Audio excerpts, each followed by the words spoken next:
Hello and welcome to my first impressions video all about the PlayStation 5. For those of you that haven't already watched it, last week I did an unboxing video where I showed what the console looks like fresh out of the box and also showed how I've got it displayed in my TV unit. So if you're interested in that, definitely give that video a watch. But if you want to know some more of the inner workings of the console, then stay tuned to this video. Now I've got to be honest, throughout this week of having the console, I haven't actually been able to play it as much as I thought I was going to, so this is like a very early look at the console. I have played quite a lot of Spider-Man Miles Morales, and my girlfriend has actually finished it. I personally have finished Astro's Playroom, and I'm a few hours into the Demon's Souls remake as well. So it's not that I haven't played it at all, it's just that I feel like I haven't had the opportunity to properly sink my teeth into it yet. But even so, I feel like I've played it just enough to give my impressions of it so far, so let's dive into it by taking a look at some of the positives. Of course, the big upgrade that you're going to notice going from the PS4 to the PS5 is the upgrade in resolution going from 1080p to 4K and the standardization of 60 frames per second over 30 frames per second that was kind of the standard in the PS4 generation. This upgrade in visual quality is definitely something that you're going to notice, especially with the frame rate increase. Because now when you go back to play a game on the PS4 running at 30 frames per second as opposed to the 60 frames per second that's possible on the PS5, the gameplay on the PS4 almost looks jittery and dated, whereas the gameplay that you're experiencing in 60 frames per second on the PS5 just looks as smooth as butter. And out of the games that I've played, there's been no frame drop in either, which is pretty impressive when you're playing a game that looks as gorgeous as the Demon's Souls remake. While the frame rate increase really is the key thing that is the most noticeable upgrade, I do also have to admit that the higher quality graphics are a vast improvement over the PS4 as well. This particular area though is something where I feel like the PS5 could have potentially been a little bit more powerful to make this generation jump a little bit more noticeable. Because when you look at a game like The Last of Us Part 2, which was released at the end of the PS4 generation, and then you look at an early PS5 game, the differences in graphics aren't really that vast.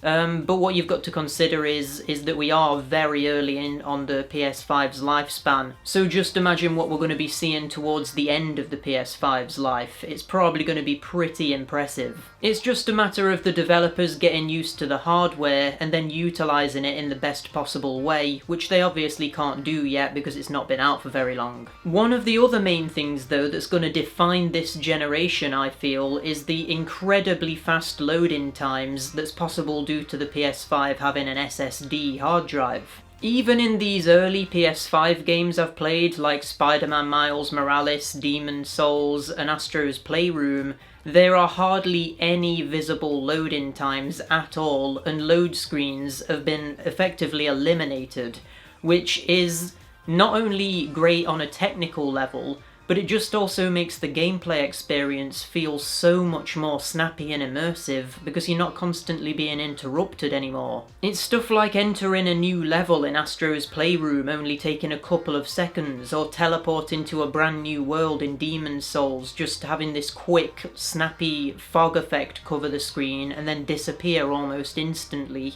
That is a particularly impressive thing that the PS5 is capable of, and something that I imagine wouldn't have been possible on the PS4 hardware. Although having said that, Ghost of Tsushima's loading times, even on a base model PS4, were extremely impressive, and I don't really know how they managed to pull that off. But that aside, the loading times on the PS5 are really impressive. As well as the console itself being an absolute powerhouse though, offering performance and graphics that we've never really experienced from a home console before, one of the other things that really makes the PS5 stand out is the controller. Now really on a surface level, this controller doesn't really do anything too new. Kind of all of the technology in it we've already seen either on other systems or in PlayStation's DualShock 4 controller. So we've got stuff like the touchpad on the front, we've got the share button that integrates social elements into the controller, We've got HD rumble, which is something that we saw on with the Joy-Con controllers for the Switch. It's got an inbuilt microphone as well as an inbuilt speaker. It's got motion controls by having a gyro inside. And as well, something new to this controller is that it's got haptic triggers as well. So all of these things combined make this one of the most technologically impressive controllers that have ever been made.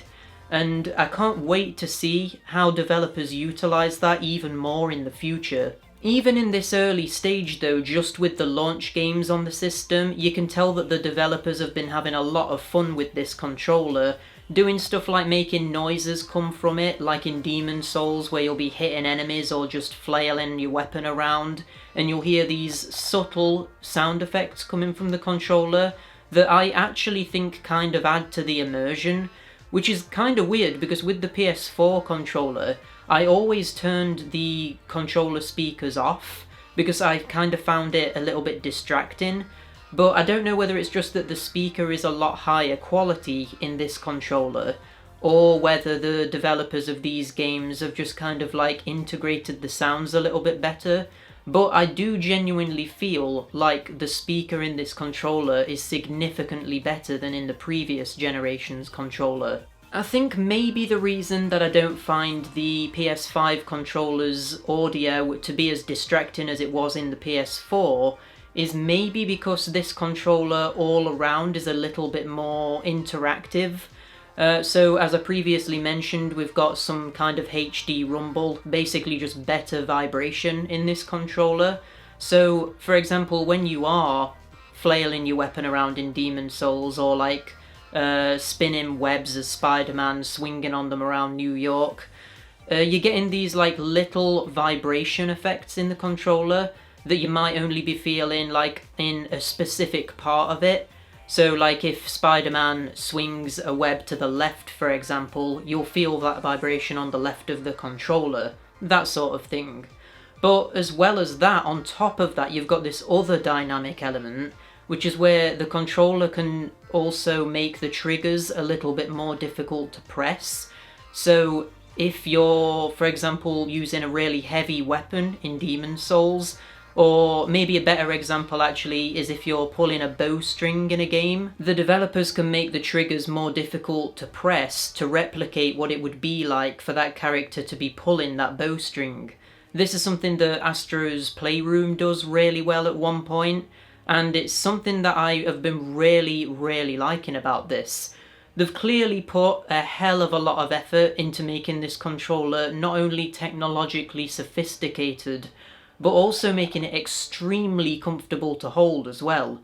This is probably the best controller that PlayStation has ever made in terms of comfort value. It's quite a lot heavier and bigger than the PS4 controller, but because of that I feel like it fits in your hands a lot better and just feels a lot more premium too. One worry might be that third-party developers, like for example Capcom or Square Enix, might not use the functions of this controller to the highest effect, just because for them to do that it would require extra effort being put into the PS5 version of the game, because obviously the Xbox controller doesn't have a lot of this functionality. But even if it was only the first-party PlayStation games that really truly went to town with this, I still feel like that would be good enough. So yeah, having all of these features is definitely still worthwhile, and without a doubt these third-party developers still will want to be taking advantage of this too. Now, the controller being so good and packed with technology and the console being as powerful it is only really important if the system has good quality games, and luckily for everybody that has a PS5, we've already got quite a lot of really good games to sink our teeth into. On day one of the console coming out, we've already got the Demon Souls remake, we've got Spider-Man Miles Morales that comes with Spider-Man Remastered if you get the deluxe edition. Then you've got the Overcooked sort of remake, you've also got Astro's Playroom, which is completely free. And I'm sure that there's other things as well that I've not personally got, like for example Godfall. So yeah, there's definitely something there for everybody.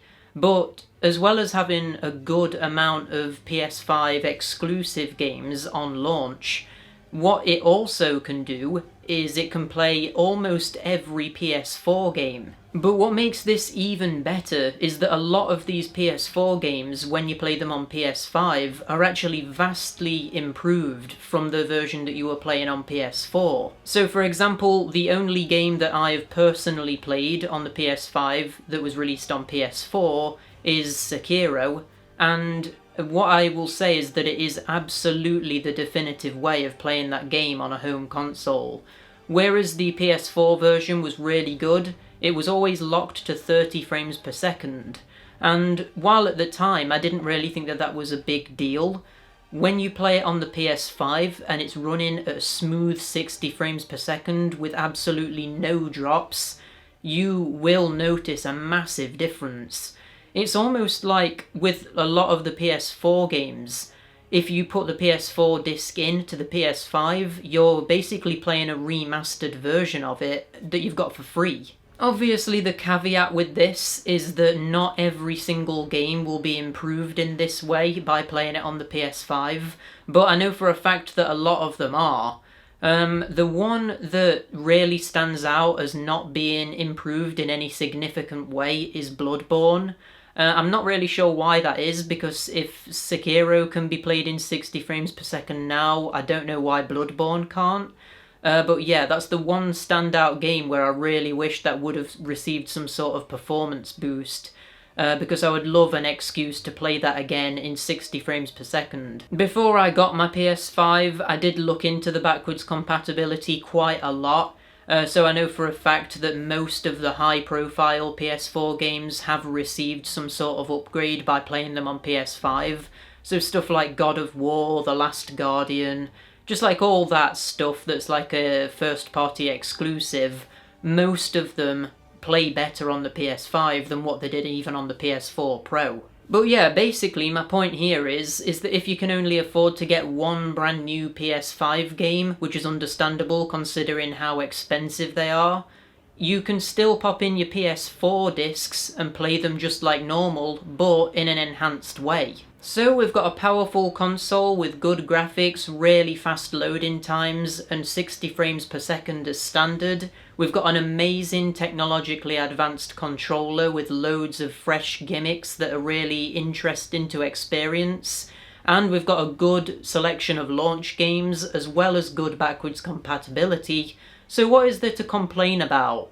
Well, let's dive into it. So despite the PS5 being capable of 4K as well as 60 frames per second, from the launch games that we have available to us, it seems like it struggles to do both of these things at the same time. So what I mean by this is that a lot of the games that I've played, such as Spider-Man Miles Morales and Demon's Souls, make you choose between a performance mode and a fidelity mode. So the performance mode is 60 frames per second, but the graphics aren't quite as good as they would be with fidelity mode. So some of the more advanced visual effects are turned off, like particle effects and ray tracing, that sort of thing.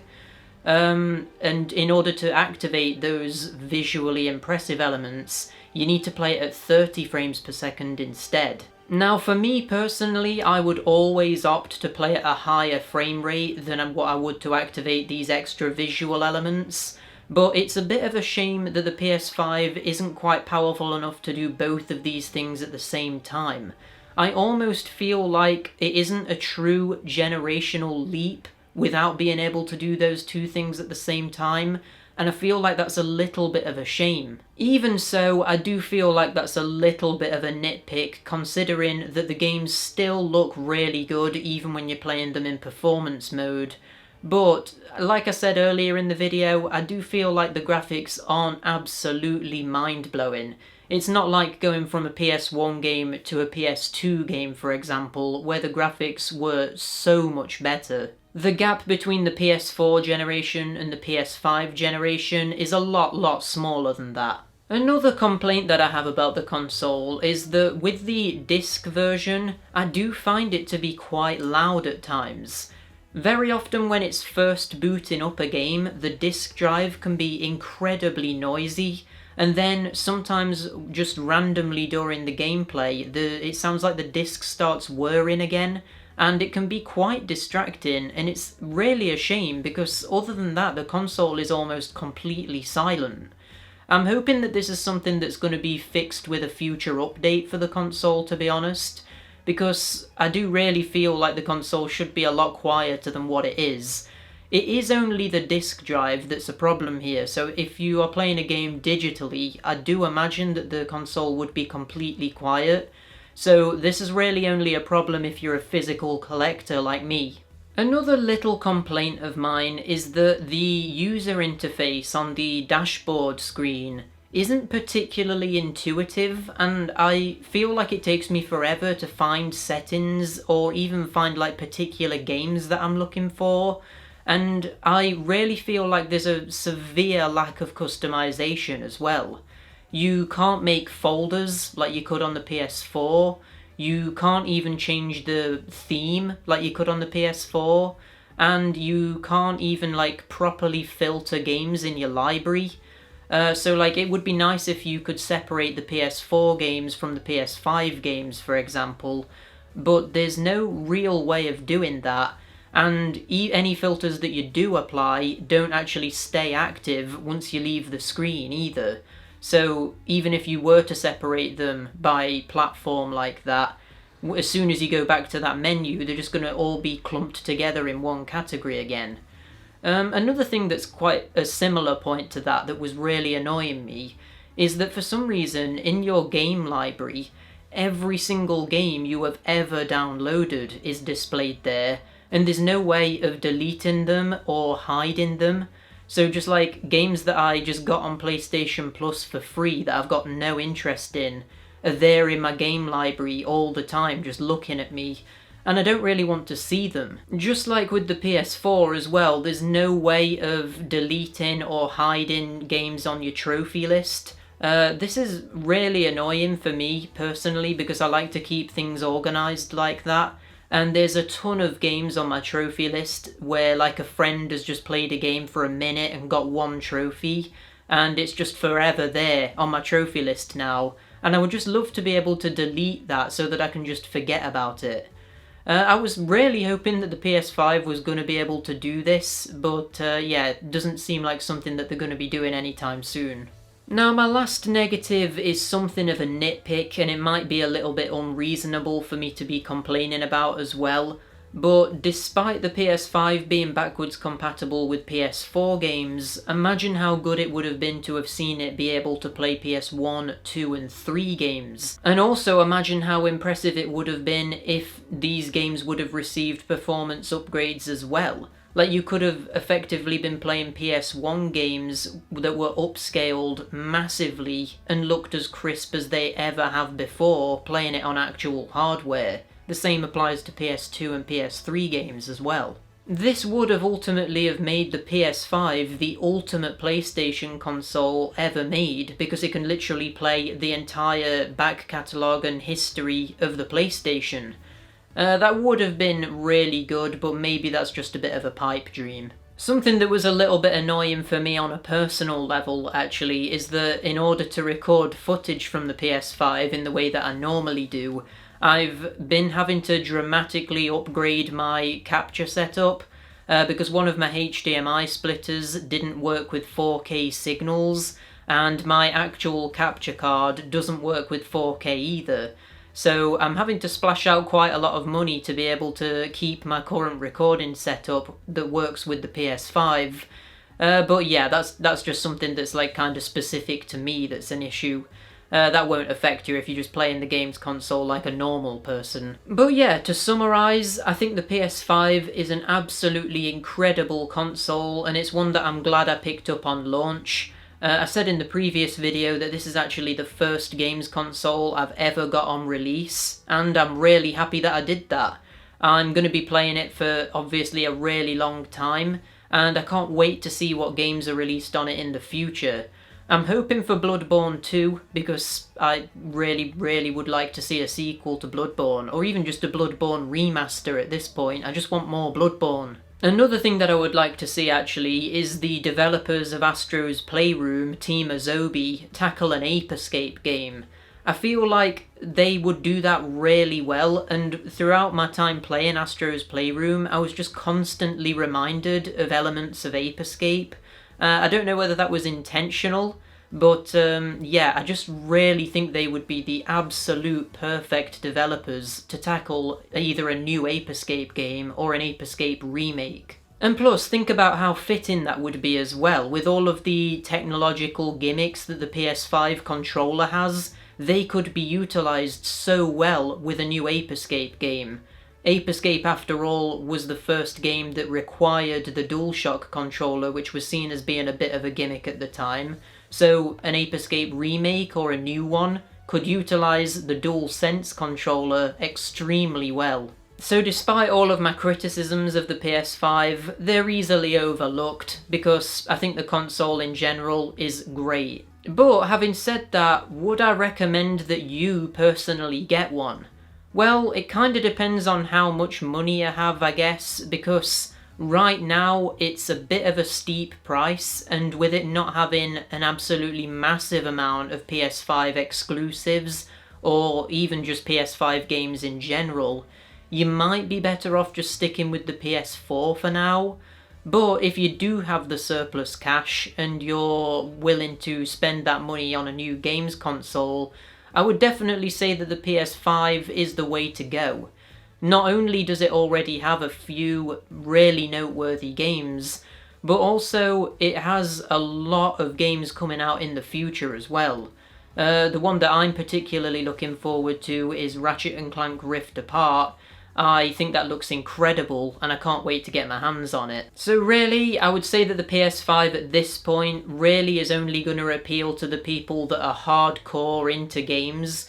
If you're not like that into games, but you dabble in it every now and then, maybe wait for it to go down in price, because at the moment, it kind of almost feels like you're a beta tester for the console, because it kind of feels like it's in its very early stages and lacks some really obvious elements that you thought would have been included from day one, like the aforementioned customization elements for the UI. But yeah, that about wraps up my first impressions of the PS5. I hope you found this video interesting and enjoyed it, and if you did, be sure to give it a like and subscribe to see more stuff like this coming soon, and leave a comment down below letting me know what your favourite thing is about the PS5 as well. And until next time, bye!